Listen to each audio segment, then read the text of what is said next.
بسم اللہ الرحمن الرحیم۔ السلام علیکم ورحمۃ اللہ وبرکاتہ۔ مالی حالت کی بہتری کے لیے وظیفہ۔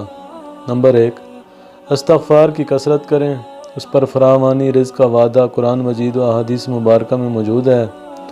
نمبر 2، فرض نمازوں کی پابندی کا اہتمام کریں، اس کے ساتھ ساتھ فجر کی نماز کے بعد 70 مرتبہ پابندی سے یہ آیت پڑھا کریں، انشاءاللہ رزق میں برکت ہوگی۔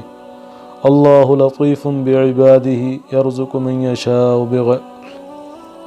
اللہ لطیف بعبادہ یرزق من یشاء وہو القوی العزیز۔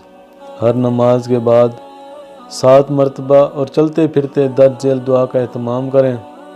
اللہم اکفنی بحلالک عن حرامک واغننی بفضلک عن من سواک۔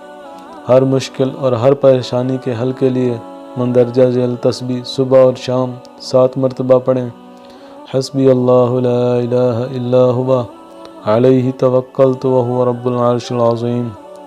حدیث شریف میں ہے، جو آدمی صبح اور شام 7 مرتبہ یہ دعا پڑھے گا، اللہ تعالیٰ اس کی تمام مشکلات کو حل فرمائیں گے۔